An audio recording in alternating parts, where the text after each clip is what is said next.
Programa Cambio Climático. En este episodio, la feminista y administradora pública Claudia Navas hace una introducción al tema de género y cambio climático, dentro del concepto más amplio de impactos diferenciales del cambio climático. Bienvenidas y bienvenidos. Arrancamos con la presentación Género y Cambio Climático. Esta temática hoy es muy importante porque vamos a revisar frente al avance de la legislación colombiana y la legislación, digamos, internacional o mundial sobre cambio climático, si estamos cumpliendo con los objetivos de desarrollo sostenible en relación al cambio climático, a la gestión del cambio climático que Colombia como nación debe cumplir, ¿cierto?, en esos requisitos. Muy bien, es muy importante entender lo que nos dice Wangari Maathai del Premio Nobel de Paz, que las voces de las mujeres están en gran medida ausentes de las discusiones y de las negociaciones de las políticas sobre el calentamiento global, ya que solo un pequeño número de ellas están involucradas en las políticas y planes de adaptación y mitigación, ya sean en economías desarrolladas o en desarrollo. Las experiencias, creatividad y liderazgo de las mujeres deben ser parte de la solución. Partiendo de aquí, el objetivo general del día de hoy en el diplomado Cambio Climático y Género explora todas las relaciones que hay entre el cambio climático y la equidad de género, con miras a formular recomendaciones sobre las mejores formas y métodos para incorporar la perspectiva de género en las políticas públicas.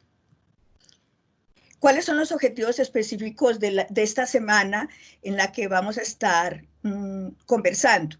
Primero que todo, vamos a mirar cuáles han sido esos impactos que ha tenido el cambio climático de manera particular en las mujeres, ¿cierto?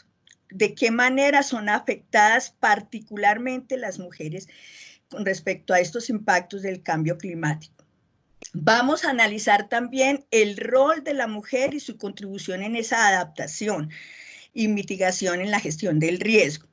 Y vamos a hacer como una sensibilización, o sea, un llamado a que en los planes que hagamos, en los planes estratégicos locales, el plan que tiene Medellín, el plan que tiene Antioquia, esté involucrado o tenga o revisemos si tiene las sugerencias que deberían ser tomadas en cuenta en esta tarea de los planes estratégicos.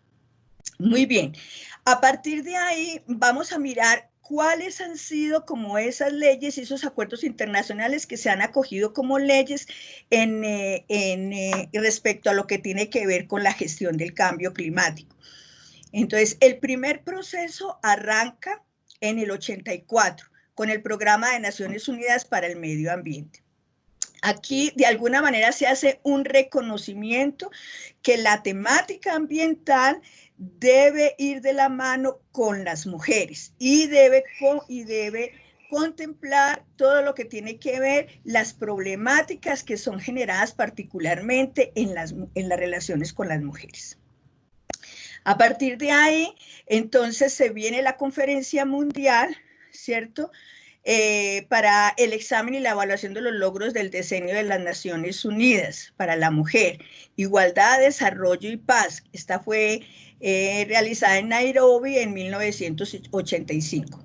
Aquí se incorporó por primera vez, solamente hasta 1985 se incorpora por primera vez todo el tema enlazado con lo que tiene que ver la equidad de género y todas las iniciativas que son impulsadas principalmente por las organizaciones no gubernamentales en relación a la equidad de género.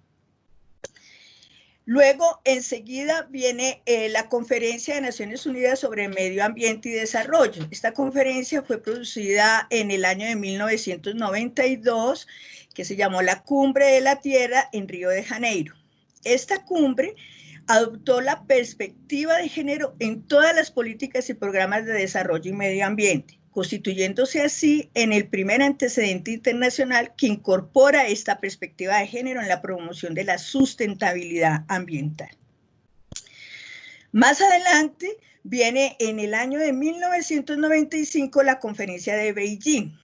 Esta conferencia se realizó del 4 al 15 de septiembre del 95 y definió claramente la vinculación y la interrelación que debe haber entre el género, el medio ambiente y el desarrollo sustentable. Aquí en esta conferencia, el capítulo K de la plataforma de acción plantea unos objetivos ya estratégicos, o sea, de todo lo que hemos venido revisando, aquí prácticamente sí quedan unos objetivos claros para poderlos cumplir a corto, mediano y largo plazo. Y se tiene en cuenta la situación de pobreza que afecta particularmente a las mujeres y la necesidad de que las mujeres empiecen a participar activamente en toda la toma de decisiones relativas al medio ambiente, en todos los niveles, y la integración de la perspectiva de género en todas las políticas y programas para el desarrollo sostenible. Muy bien. Teniendo en cuenta esto, viene después lo que se llamó la Plataforma de Acción Beijing en el 2005. La Asamblea General señala aquí la importancia de involucrar activamente a las mujeres en la toma de decisiones ambientales, también en todos los niveles, integrar sus preocupaciones y integrar las políticas y programas en el desarrollo sustentable. Más adelante viene un trabajo, ¿cierto?, de la Comisión Interamericana para la Mujer, que se le llamó, que fue el bienio de 2 años, en el 2006 y 2008. Aquí fue la Convención Interamericana para Prevenir Sanciones y Erradicar la Violencia contra la Mujer, que es el convenio de Belém do Pará.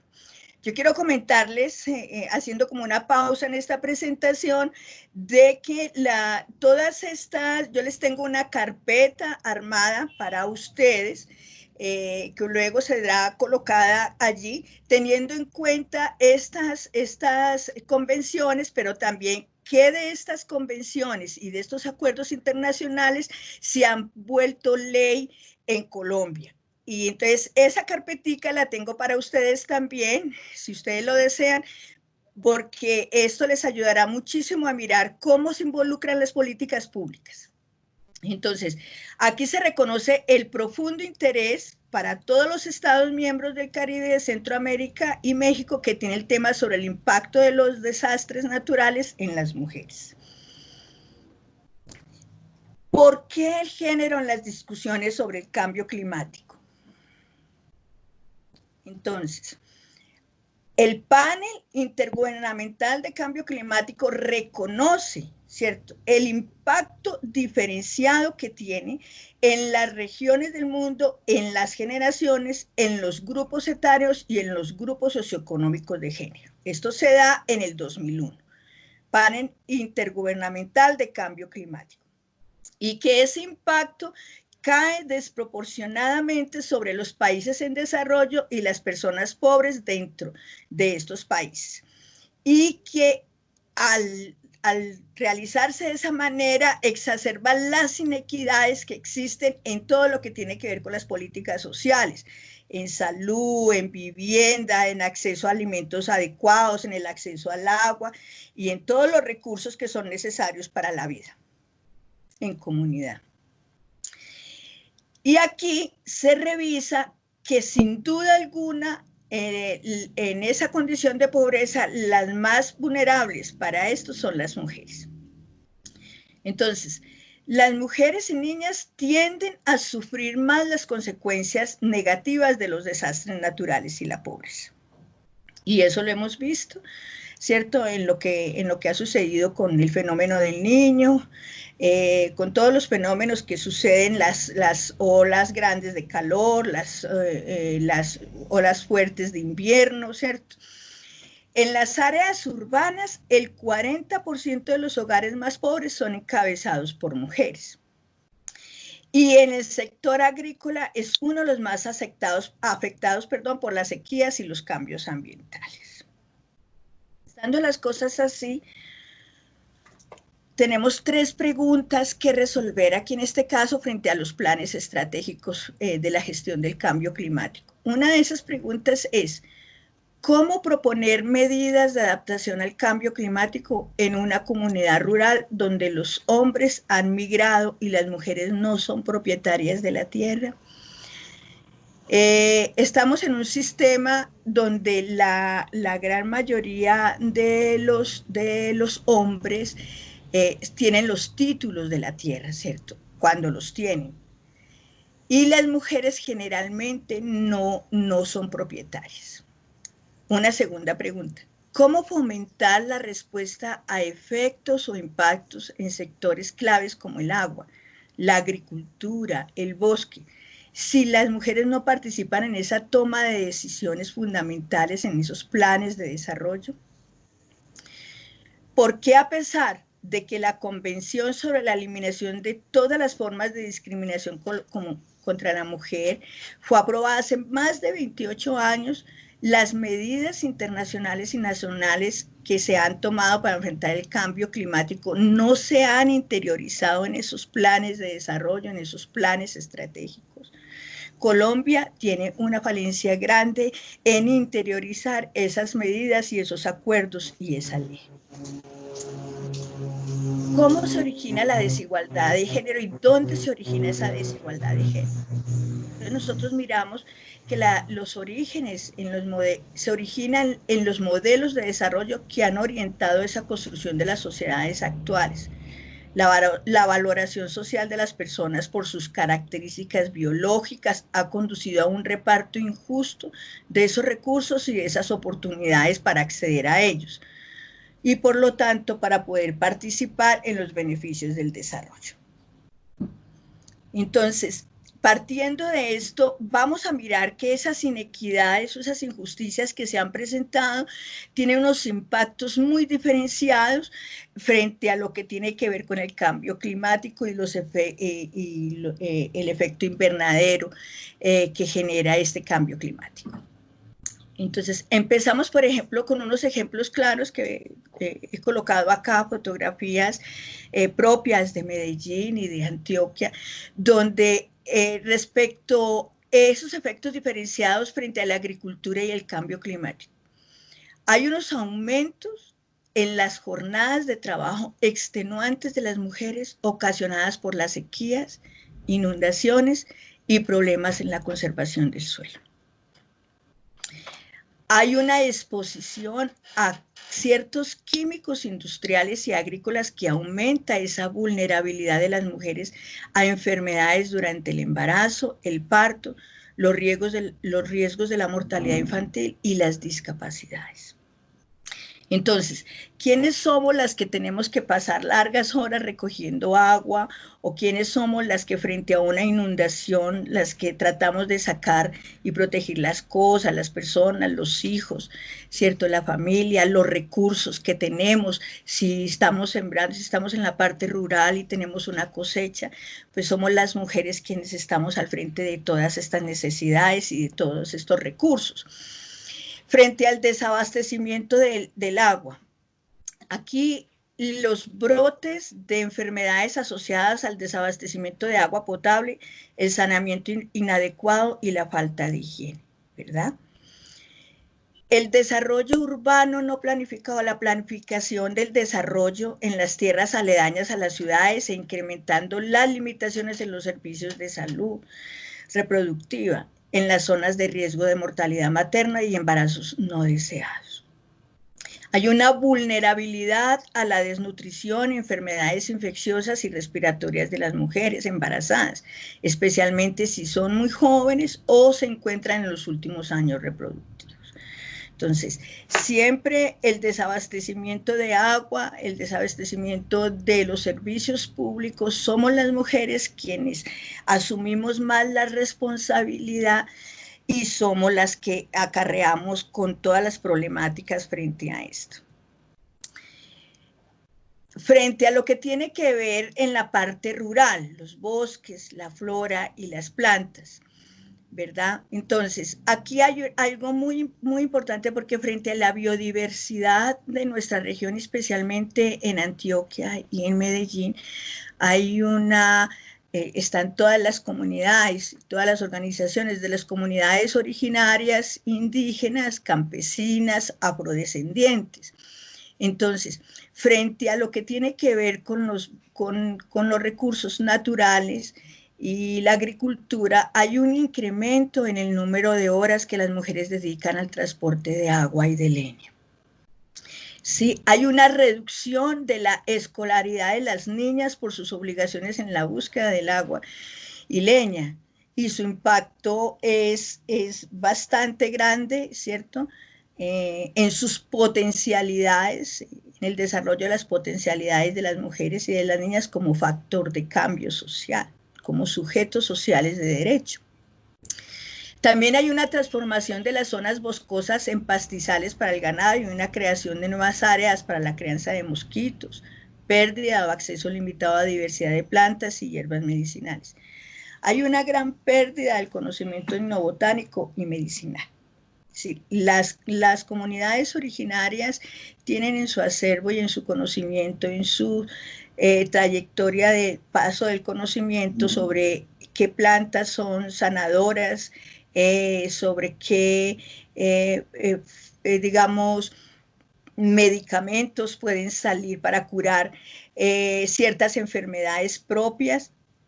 Y cuando esto sucede hay una pérdida de ese conocimiento etnobotánico y medicinal frente al cambio climático y un efecto muy negativo en esa medicina tradicional, porque entonces se inundan sus tierras o se pierde todo lo que, digamos, ellas tienen sembrado en sus cultivos.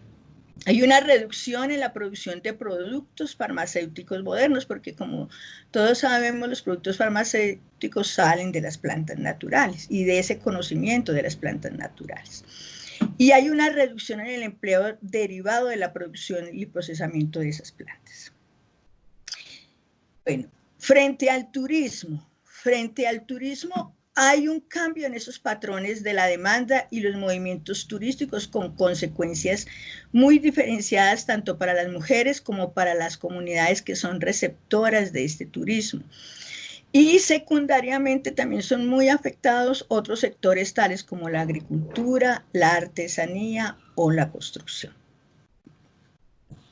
Aquí, por ejemplo, vemos pues que también frente a una gráfica jocosa que tuvimos en cuenta en esta presentación, es que hay que pensar también en estos nuevos modelos que no solamente tiene que ver con los avances tecnológicos, sino que hay que generar un tipo de conciencia frente a los límites de todas las actividades de la humanidad.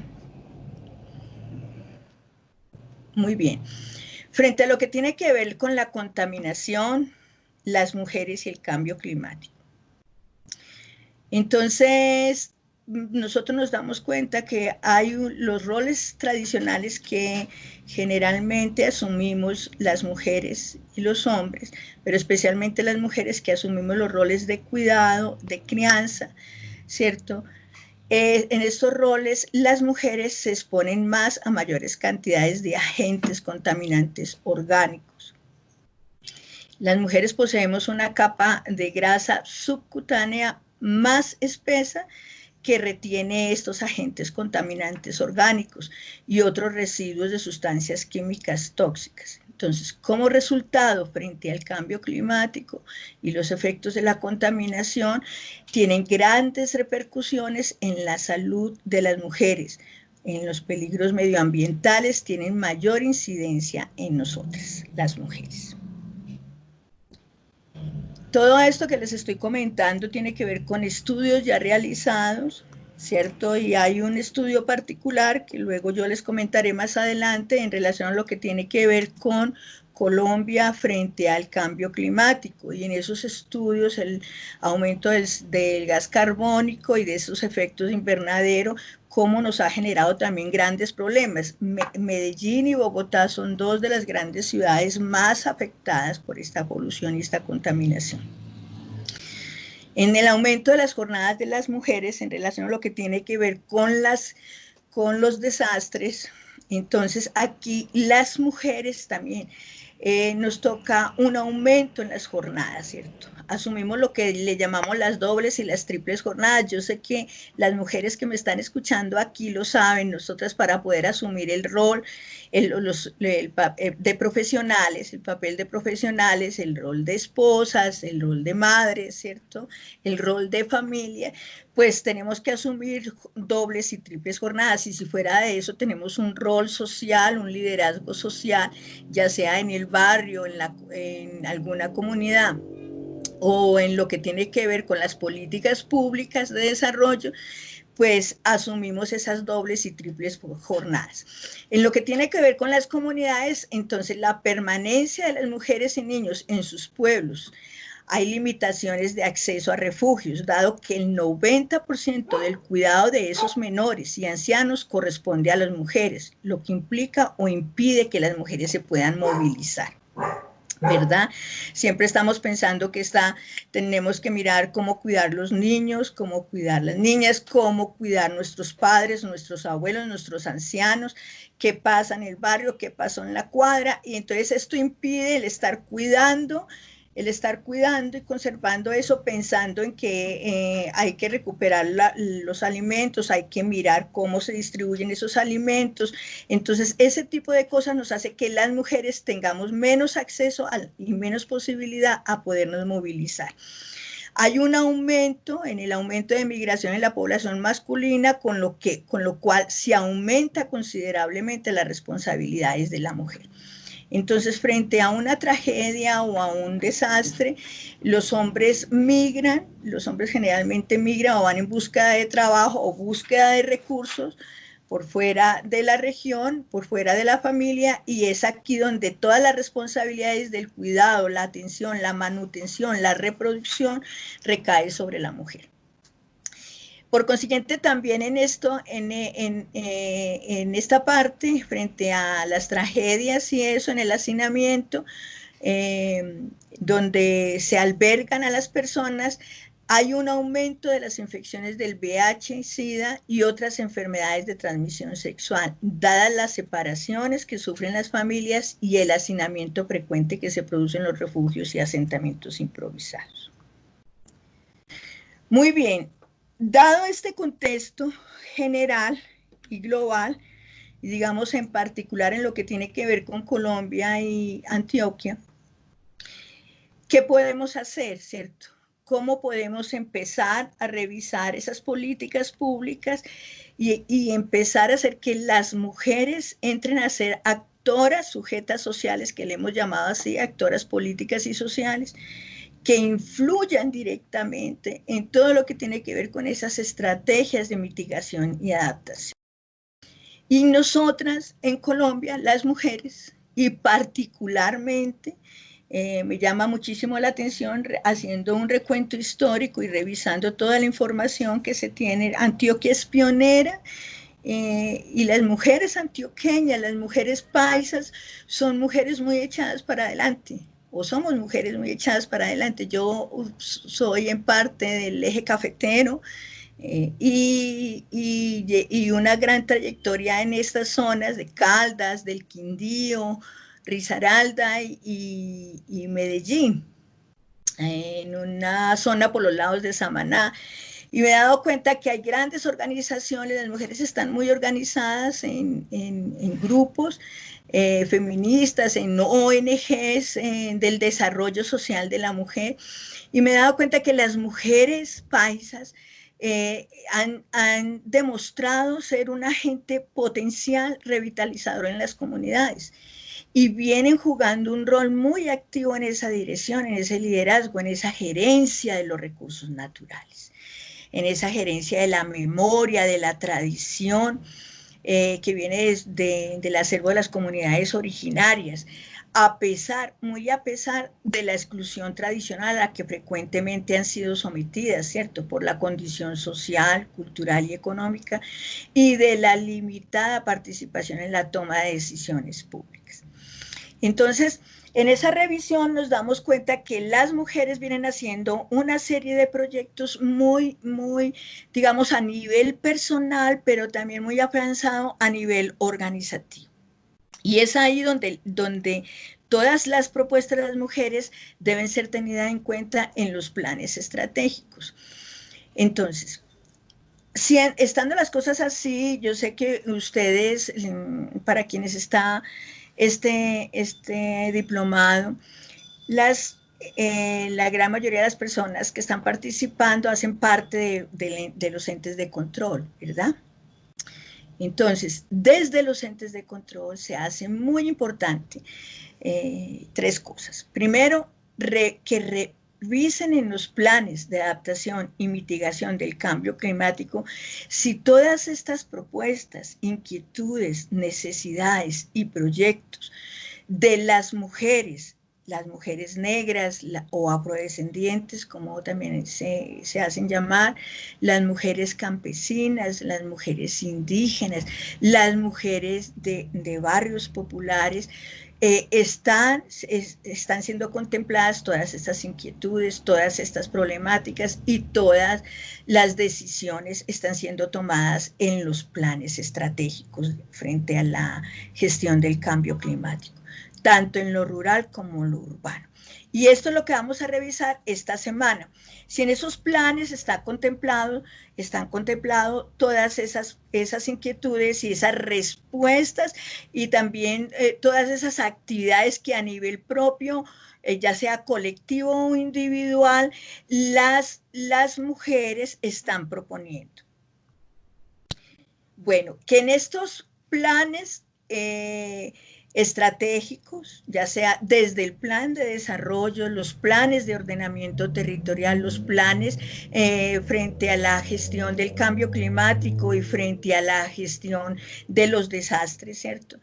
Que se promueva ese liderazgo y esa visión de las mujeres en esa construcción de acciones dirigidas a alcanzar la adaptación y mitigación del calentamiento global y construir en esas comunidades un mayor grado de desarrollo humano y de democracia. Para poder hacer esto, están contempladas en la ley una serie de requisitos, por decirlo así, o una serie de políticas públicas que para poder hacer ese empoderamiento tanto organizativo como de manera individual en las mujeres para poder recuperar ese capital humano que las mujeres tienen creativo y esa sensibilidad organizativa para poder, digamos, desarrollar soluciones a corto, mediano y largo plazo que puedan mitigar y pueda adaptarse, digamos, Medellín y Antioquia frente al calentamiento global y construir de esa manera un grado de desarrollo humano y de democracia, tanto en las mujeres como en los hombres, ¿no? Porque el género constituye eso, ¿cierto? Las oportunidades sociales que las mujeres y hombres tienen para poder desarrollar ese capital social, ese talento humano, para poder forjar esa democracia, ese desarrollo humano que también pues estamos forjando también en lo que tiene que ver con la construcción de paz. O sea que estas estrategias que se desarrollen acá tiene que ver también con el acuerdo de paz que fue firmado en 2015-2016, ¿cierto? En los acuerdos de paz hay una serie de puntos, entre ellos está todo lo que tiene que ver la construcción de la democracia y la paz. Para la participación equitativa tanto de mujeres y hombres en esa construcción. Entonces también que esos esfuerzos, esas acciones, esos ensayos individuales y colectivos de las mujeres relacionados con el cambio climático y esa protección también del medio ambiente, esos saberes que tienen las comunidades originarias frente a la sanación, frente al cuidar los ojos de agua, frente al cuidar que los ojos de agua son las cuencas hidrográficas, frente a la siembra dejando descansar la tierra, los cultivos que le llamamos rotatorios o silvopastoriles, todas estas iniciativas que tienen las mujeres para cuidar que no se inunden las cosechas, esas iniciativas sean también visibilizadas, socializadas y empoderadas con recursos en los planes de mitigación y adaptación locales.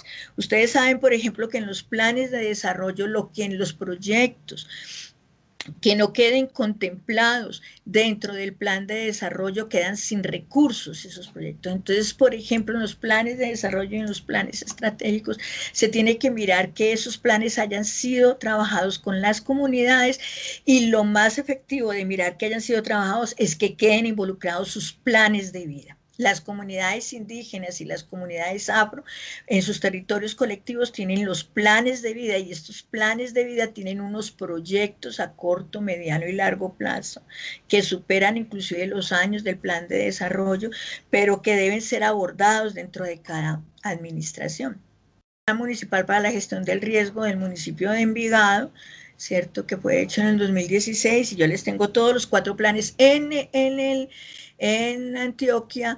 En Medellín hay 4 planes estratégicos locales o regionales, que le llaman 4 planes regionales, que son contemplados por la ley, ¿cierto?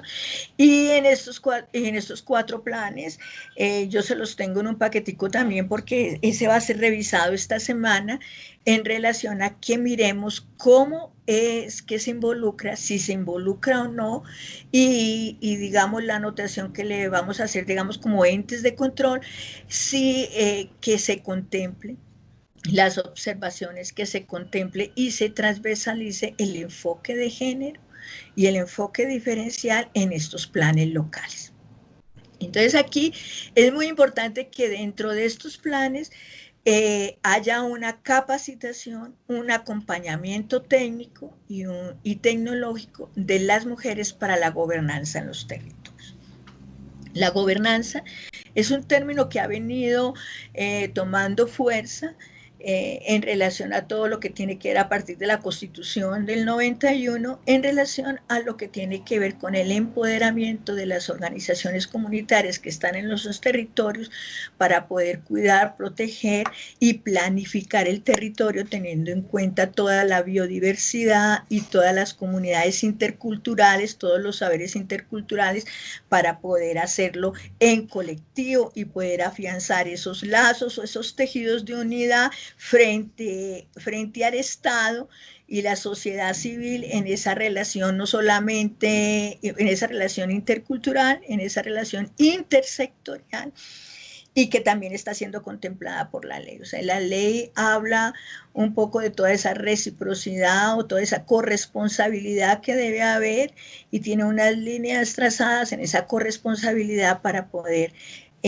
hacer la planificación del territorio de manera intersectorial o interdisciplinaria, que todas las disciplinas, no solamente el derecho, no solamente lo ambiental, sino que todas las disciplinas empiecen a formar parte de esa gobernanza de ese territorio para poder contribuir a mejorar la calidad de vida o digamos, mejorar el entorno territorial y mejorar ambientalmente y hacer la gestión del territorio. Entonces la gobernanza en los territorios nos alivia también un poco, porque siempre se han tomado las decisiones centralizadas, ¿cierto? Solamente una serie de profesionales nomás, y en esas decisiones no se ha tenido en cuenta las necesidades y los contextos territoriales, y digamos la responsabilidad que se hay frente al derecho en la participación. La ley de participación democrática es una ley, ¿cierto? Y hay un COMPES de participación en la que ustedes saben que es fundamental que cuando se hacen estos planes de desarrollo social y estos planes que contemplan la mitigación del cambio climático, en la cual involucran proyectos de desarrollo, pues debe contemplarse toda la participación integral informada de todas las personas que hacen parte de ese territorio. Entonces, es muy importante hacer esa capacitación y ese acompañamiento técnico, y que de esta manera se empieza a generar digamos, una corresponsabilidad también frente a ese cuidado y esa protección de las comunidades, preparándolas para, primero conociendo las causas de la vulnerabilidad, ¿cierto? La vulnerabilidad que tienen estas comunidades y de alguna manera que puedan contribuir con ese conocimiento a prepararse para estos desastres frente al cambio climático.